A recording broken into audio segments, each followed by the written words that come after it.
अन्नदाता, अन्नदाता, नीत तुम्हारा अन्नदाता, पग पग पर है संग तुम्हारे अन्नदाता।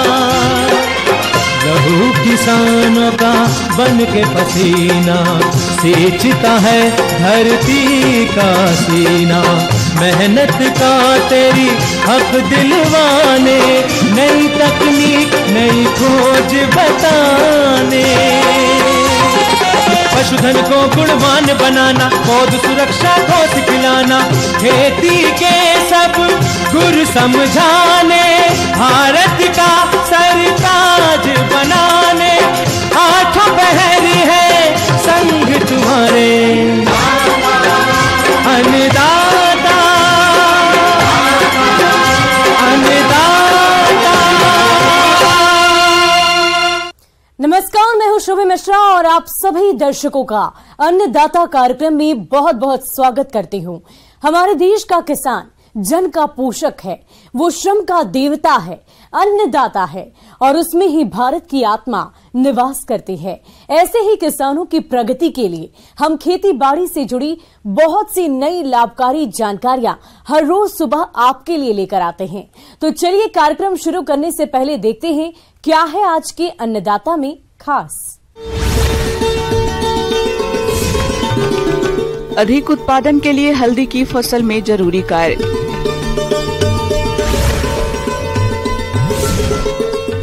मछली बीज उत्पादन करके कमाए अच्छा मुनाफा।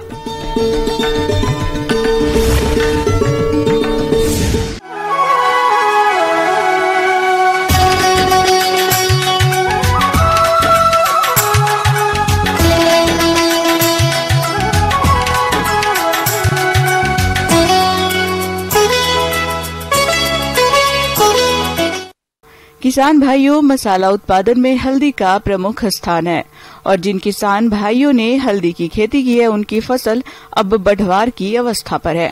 ऐसे में किसान भाई अपनी फसल में कौन कौन से कार्यों को करें, आइए इस बारे में जानते हैं फल अनुसंधान केंद्र इटखेड़ी जिला भोपाल के विषय विशेषज्ञ HL सागर से।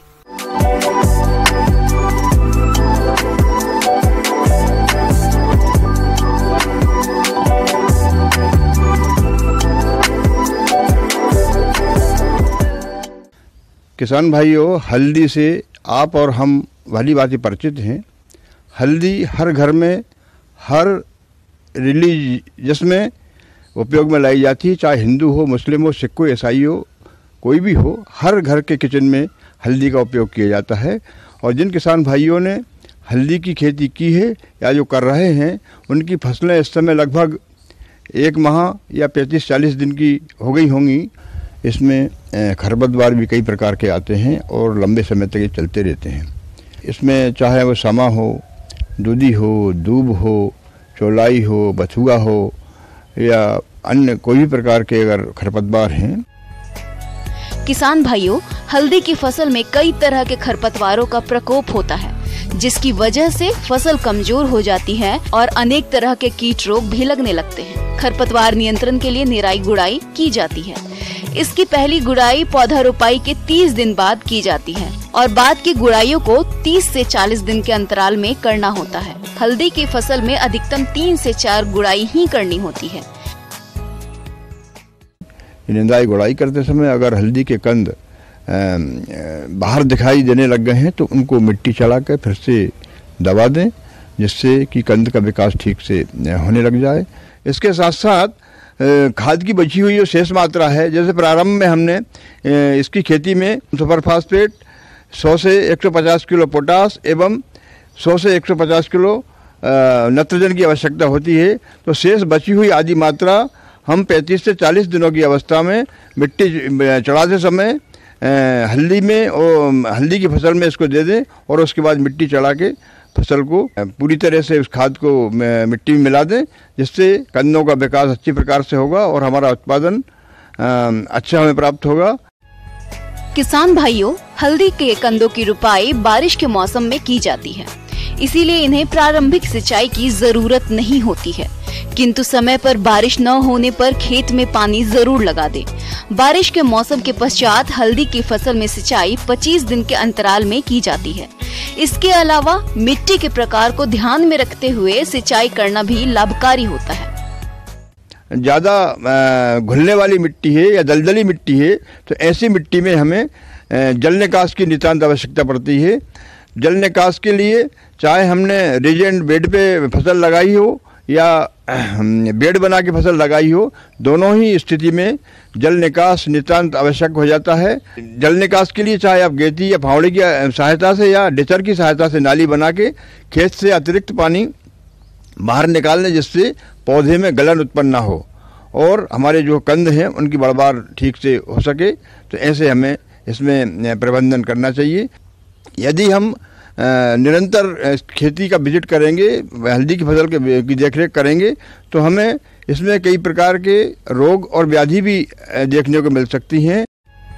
किसान भाइयों, हल्दी की फसल में पत्ती धब्बा नामक रोग का प्रकोप होता है। इस रोग के कारण पत्तियों को दोनों ओर छोटे अंडाकार और अनियमित भूरे धब्बे हो जाते हैं। कुछ समय बाद ये गहरे पीले और भूरे रंग के हो जाते हैं। ऐसे में पौधे भी झुलस जाते हैं, जिसकी वजह से फसल के उत्पादन में भारी कमी आ जाती है। इसलिए आप इस रोग की पहचान करके रासायनिक तरीके से प्रबंधन के लिए कार्बनडाजिम या मैनकोजेब 2 ग्राम दवा प्रति लीटर पानी में घोल बना के स्प्रे करने से इस रोग से हम हमारी फसल को सुरक्षा प्रदान कर सकते हैं। इसके साथ साथ जिन क्षेत्रों में पानी का भराव ज़्यादा होता है या नमी की मात्रा ज़्यादा रहती है, ऐसे स्थानों पर कंद में गलन शुरू हो जाती है, जिसे हम कंद गलन नामक बीमारी कहते हैं। इसकी रोकथाम के लिए भी हम ऐसे स्थानों पे ऐसे पेज जो चिन्हित कर लें जो जिसमें पानी भरा हुआ ज़्यादा रहता है या नमी ज़्यादा है, उन स्थानों पर भी हम मैनकोजेब या कार्बनडाजिम 2 ग्राम प्रति लीटर पानी में घोल बना के स्प्रे करने से हम इस बीमारी का भी नियंत्रण प्राप्त कर सकते हैं। इसके अलावा इसमें एक कीट और देखा गया है, सूट बोरर। इस सूट बोरर के आक्रमण के कारण पौधा सूखने लगता है और पौधे में पीलापन आने लगता है। अगर हम इसकी मेन पत्ती जो बीच वाली पत्ती उसको खींचेंगे तो वो इसके प्रकोप के कारण गली हुई सी महसूस होती है और पौधे की बढ़वार इससे रुक जाती है। तो इसकी रोकथाम के लिए इंडॉक्सीकार्ब नामक दवा 1 से 1.5 ml प्रति लीटर पानी में घोल बना के इसके स्प्रे करने से इस कीट से हमारी फसल को हम सुरक्षा प्रदान कर सकते हैं। तो किसान भाइयों, अभी तक मैंने जो आपको हल्दी की फसल में जितनी भी कृषि क्रियाएं करने की सलाह आपको दी है, इन सब कृषि क्रियाओं को आप अपनी हल्दी की खेती में अपना करके अधिक से अधिक उत्पादन प्राप्त करें। किसान भाइयों, अब लेते हैं एक छोटा सा ब्रेक।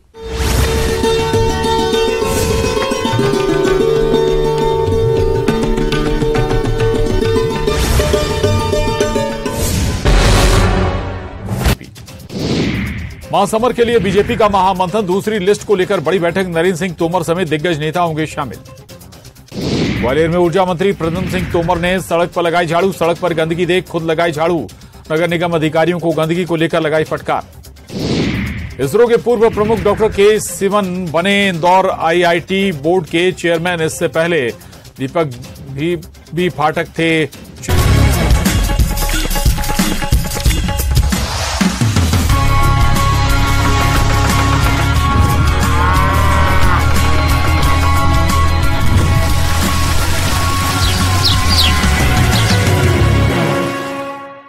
और ब्रेक के बाद आप सभी दर्शकों का अन्नदाता में एक बार फिर से स्वागत है।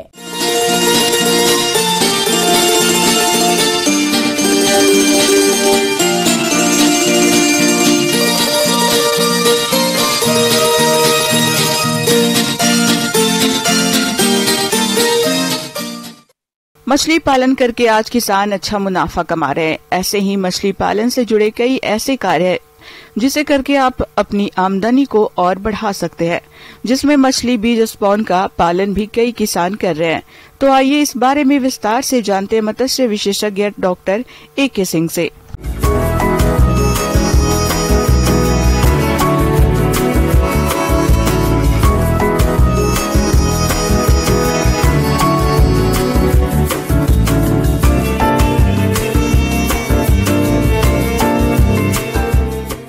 मछली का बीज जिसे जीरा कहते हैं, आप जानते हैं मछली का जो बीज 3 दिन का होता है उसे स्पॉन कहा जाता है।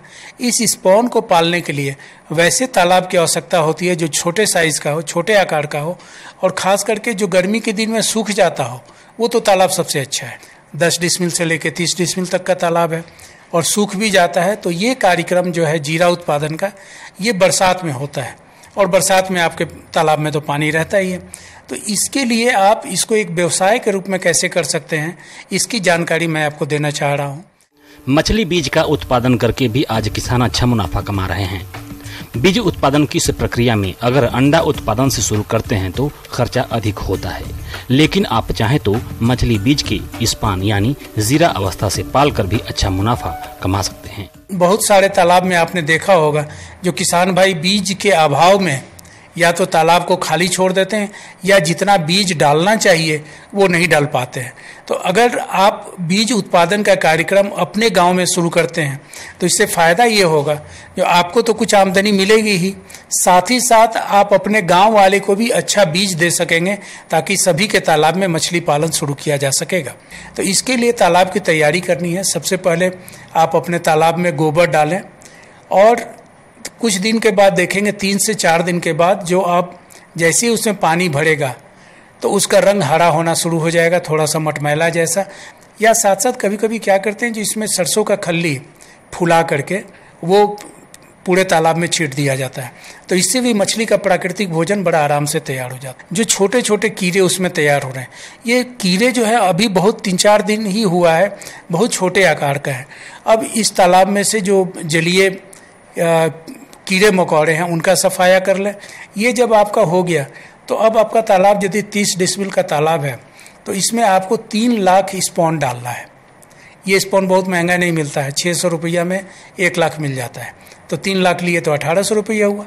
तो ये 1800 रुपया का स्पॉन आप अपने तालाब में डाल दें और इनको सुबह शाम दोपहर में 3 टाइम में भोजन देना शुरू कर दें।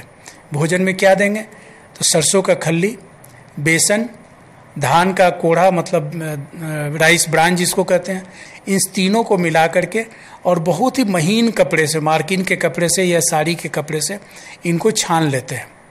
तो छानने से क्या होगा, बहुत छोटे छोटे जो टुकड़े होंगे, बहुत छोटे छोटे जो राइस ब्रान और मस्टर्ड ऑयल के जो सरसों की खल्ली होगी वो छन के नीचे आएगी। आप उससे ही मछली के स्पॉन को खिलाएंगे। इसको 3 बराबर भाग में बांट लीजिए और सुबह शाम दोपहर में आप जाके तालाब में छीटिए। आप देखेंगे 2-4 दिन के बाद जैसे ही आप तालाब में छीटेंगे एक निश्चित समय में, अगर सुबह आप 7 बजे जा रहे हैं तो जैसे ही आप 7 बजे पहुंच के दाना छीटेंगे तालाब में, वो सारी स्पॉन जो है वहाँ पर आ जाएंगी। या फिर दोपहर में जा रहे हैं या शाम को जा रहे हैं तो निश्चित समय में जाने पर वो आपका वहाँ तक आ जाएंगी। तो जितना भी जो आप खाना दे रहे हैं वो खाना बर्बाद नहीं होगा और उनका उपयोग होता रहेगा। ये खाना कितना देना है तो अभी आप स्टार्ट कीजिए, आधा किलो से स्टार्ट कीजिए। अगर 1 लाख आपने बच्चा डाला है तो आधा किलो खाना देंगे, वो लगभग 5 दिनों तक आधा किलो करके देंगे। इसके बाद 750, उसके बाद 1 किलो कर देंगे। ये मात्रा बढ़ाते चले जाएंगे। 3 से 4 हफ्ते नर्सरी में रखने के बाद इनका साइज 20 से 25 मिलीमीटर का हो जाता है, जिनको फ्राई यानी पौना भी कहते हैं। इसके बाद यह 3 माह तक बड़े पांड में रखे जाते हैं, जहां 75 से 100 मिलीमीटर साइज के तैयार होते हैं। इनको फिंगरलिंग यानी अंगुलिकाएं कहा जाता है। अब ये जब काम शुरू करना है तो आपको इसमें प्रशिक्षण की जरूरत पड़ेगी। आपको जानकारी होना चाहिए जो मछली का खाना जो बन रहा है इसको कैसे चेक करेंगे, जो बन रहा है कि नहीं बन रहा है, इसमें कोई बीमारी हो रहा है या नहीं हो रहा है। तो इसके लिए मत्स्य विभाग प्रशिक्षण इसमें देती है 7 से 10 दिनों के लिए। वो मुफ्त में होता है, फ्री ऑफ कॉस्ट है। इसमें आपको वो पैसा भी कुछ देती है आने जाने के लिए, रहने खाने की व्यवस्था करती है। और शुरू में जो इसमें आपको लागत जो पैसे लगाने हैं वो बहुत ज़्यादा नहीं लगाने हैं। आपने सुना सारे चीज़ को, तालाब यदि आपके पास है, बरसात में पानी भर ही जाता है तो हमको उसमें खाद डालना है, मछली का भोजन देना है और मछली का स्पॉन खरीदना है। तो इन सभी को अगर आप देखेंगे तो 10,000 12,000 से ज़्यादा रुपये का खर्च नहीं होता है। इसके बाद 20 दिन के बाद तो आपका एक फसल तैयार हो जाता है, पैसा आपका आना शुरू हो जाएगा। और जब ये 3 फसल आप ले लेते हैं उसके बाद भी क्या करें, जो कुछ मछली के बच्चे को अपने तालाब में आप छोड़ दें। चाहे जब तक पानी रहे, वो 4 महीना पानी रहे, 5 महीना पानी रहे, अगर बढ़िया से खाना देते रहेंगे तो 200-250 ग्राम वो मछली आपका तैयार हो जाएगा। ज़्यादा मछली होने पर आप उसे बेच सकते हैं, चाहे अपने परिवार के लिए भी उसको उपयोग कर सकते हैं। तो इस तरह मछली का बीज उत्पादन करके आप अच्छा व्यवसाय कर सकते हैं। अब ये जो आप बीज उत्पादन का कार्यक्रम करेंगे, इसमें आप जिस मछली के बीज का ज़्यादा मांग है आपके एरिया में उसको करेंगे। कभी कभी क्या होता है, जो लोग कहते हैं जो हमको कतला चाहिए, तो आप कतला का ही बीज उत्पादन कीजिए, या आप मिक्स भी कर सकते हैं, रोहू, कतला, मृगल इनको मिलाकर भी कर सकते हैं। तिलापिया का भी बीज का उत्पादन आप कर सकते हैं। तिलापिया जो बताया, जो एक लिंग वाला, जो नर लिंग वाला है, उसका भी उत्पादन कर सकते हैं। या आप किसी भी मछली का इसका बीज का उत्पादन कर सकते हैं। लेकिन देखना यही है जो कौन सा बीज का उत्पादन करें जो आसानी से बिक जाए, इसमें ये सावधानी बहुत जरूरी है। आगे और भी है खेती बाड़ी से जुड़ी बहुत सी रोचक जानकारियां। कहीं नहीं जाइएगा, रुकेंगे एक छोटे से ब्रेक के लिए।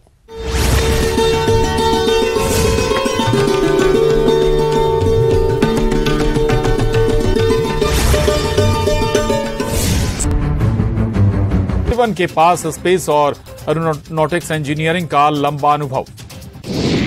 आरबीआई के गवर्नर शक्तिकांत दास आज आएंगे इंदौर देवी अहिल्या विश्वविद्यालय परिसर में छात्रों से करेंगे संवाद। भारतीय अर्थव्यवस्था, बैंकिंग क्षेत्र, मौद्रिक नीति और विकास योजना से संबंधित विषयों पर चर्चा।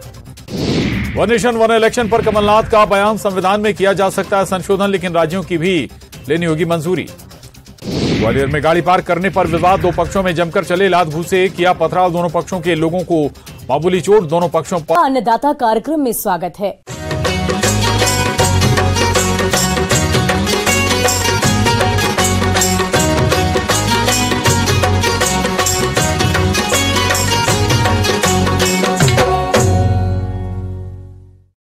हमारे जिन किसान भाइयों ने कद्दू वर्गीय सब्जियों की फसल लगाई है, उनमें इस समय कीटों का प्रकोप देखने में आ रहा है, जिनकी वजह से फसलें खराब हो रही हैं। इसलिए आप इन कीटों की पहचान करके नियंत्रण किस तरह से करें जिससे उत्पादन अच्छा मिले, इसकी समस्त जानकारी के लिए मिलते हैं कृषि विज्ञान केंद्र मुरैना के डॉक्टर अशोक यादव से।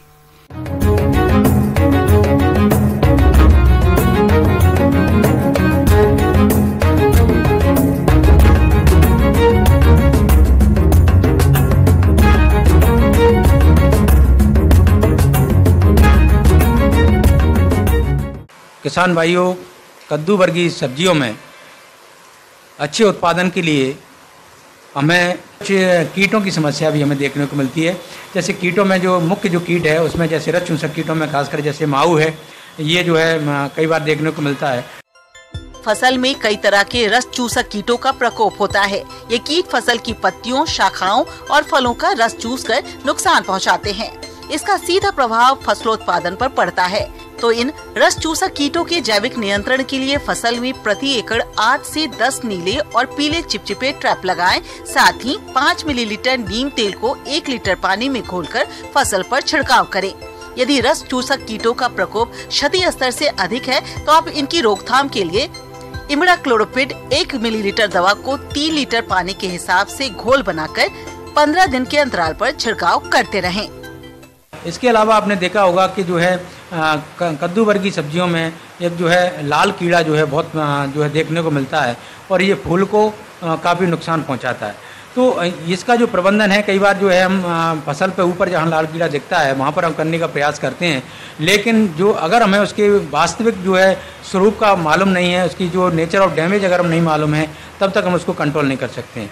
तो लाल कीड़ा जो होता है उसकी जो मादा होती है, जहाँ हमारे जो पौधा हमने लगाया हुआ है, जहाँ बीज लगाया हुआ है, जहाँ पर जड़ें हैं, उसके पास में मिट्टी में उसकी मादा जो है वहाँ पर अंडे देती है और वहाँ से जो है वो अंडों से धीरे धीरे उससे जो निम्फ हैं वो बाहर आते जाते हैं और बेल पर चढ़कर जो है आगे फूलों को जो नुकसान पहुँचाते हैं, फसल को नुकसान पहुँचाते हैं।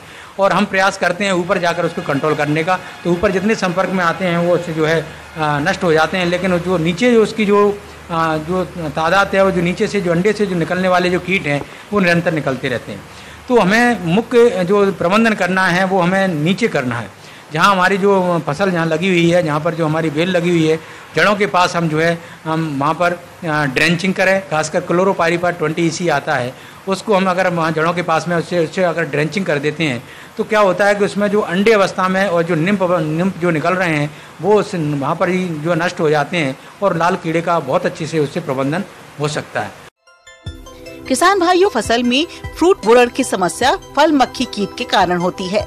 इस कीट की मक्खी फूल से फल बनते समय उनमें अपने अंडे दे देती है और फल बड़े होने पर इसके मैगट फलों को अंदर ही अंदर खाते रहते हैं, जिससे फल सड़ जाता है। तो आप इस कीट के नियंत्रण के लिए सबसे पहले खेतों में 10 से 15 प्रति हेक्टेयर की दर से मेथाइल यूजिनॉल ट्रैप लगाएं, जिनमें नर फल मक्खी एकत्रित होकर नष्ट होती रहती है।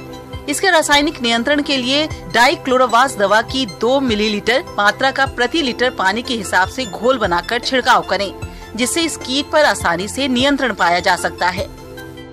इन सारी चीजों को हम ध्यान दें और खासकर जो है हम समन्वित जो है कीट प्रबंधन तकनीकी को अपनाएं। केवल रासायनिक कीटनाशकों के ऊपर निर्भर न रहें, दूसरी जो चीजें हैं उनका जो है हम उसमें उपयोग करें। जैविक कीटनाशियों का उपयोग करना है, इन सारी चीज़ों को हम उपयोग करें तो देखेंगे कि आप जो है हमारी जो समस्याएं हैं वो काफ़ी हद तक कम हो जाएंगी और जो हमारा जो आर्थिक नुकसान है वो भी कम होगा और हमारी लागत भी उससे कम हो जाएगी।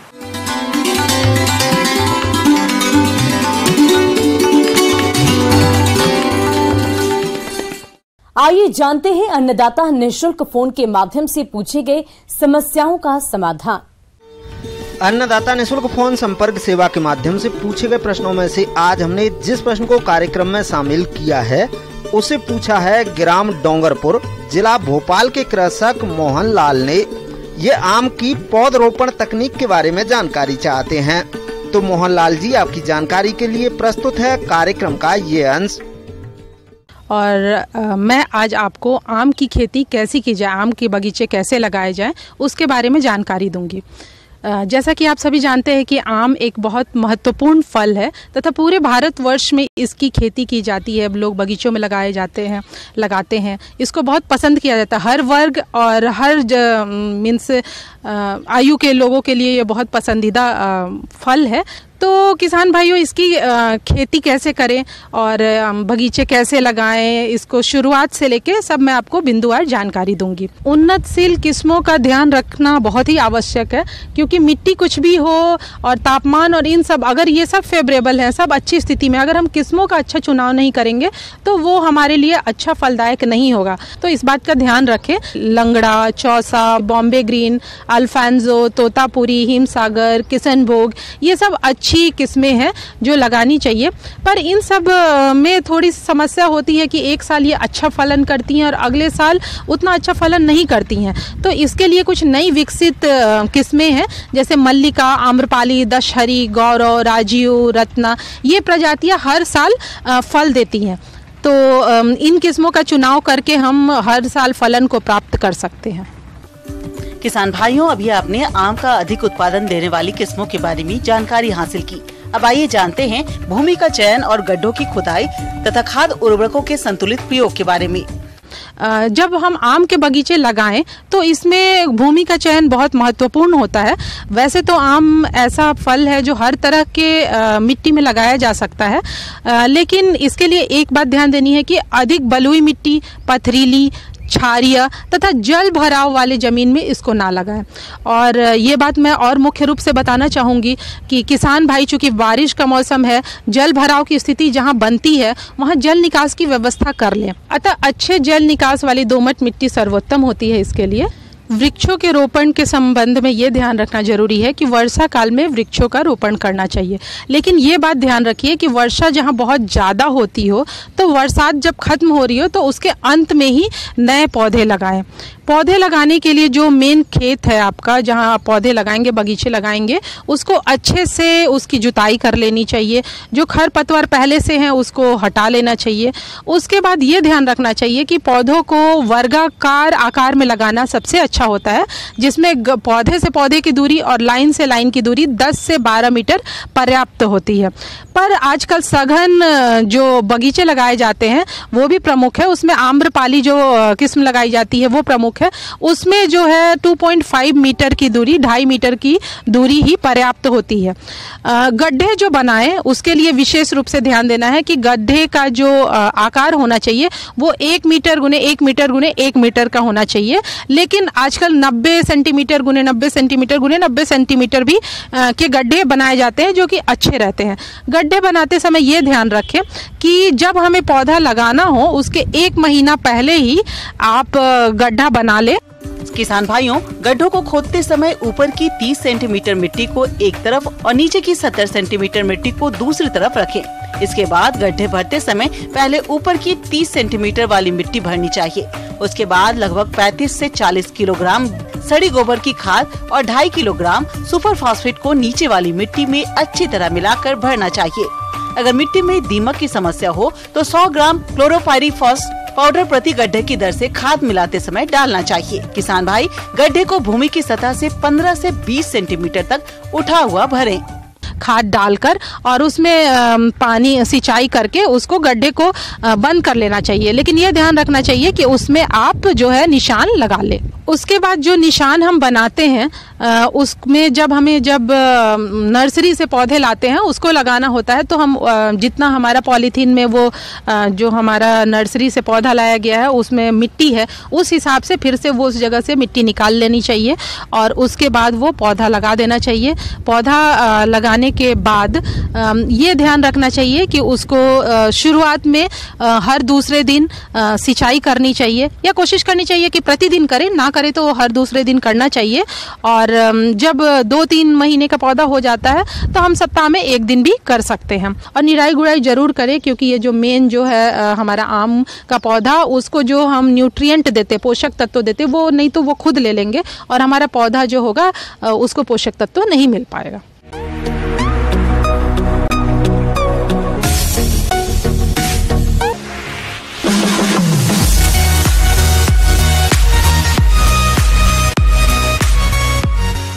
और एक नजर डालते हैं राज्य की कुछ मंडियों के प्रमुख फसलों के बाजार भाव पर।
किसान भाइयों, कृषि संबंधित समस्या और सुझाव के लिए आप हमें इस पते पर संपर्क कर सकते हैं। प्रोड्यूसर अन्नदाता, news 18 Madhya Pradesh Chhattisgarh, Ramoji film city Hyderabad 501512। साथ ही आप हमें ईमेल भी कर सकते हैं। हमारा ईमेल है p18annadatamp@nw18.com। इसके अतिरिक्त आप हमें निःशुल्क हेल्पलाइन नंबर 180088921663 पर सोमवार से लेकर शनिवार सुबह 10 बजे से शाम 4 बजे के बीच संपर्क कर सकते हैं। और अब समय हो रहा है आपसे विदा लेने का। कल फिर होगी मुलाकात कृषि से जुड़ी महत्वपूर्ण जानकारियों के साथ। नमस्कार।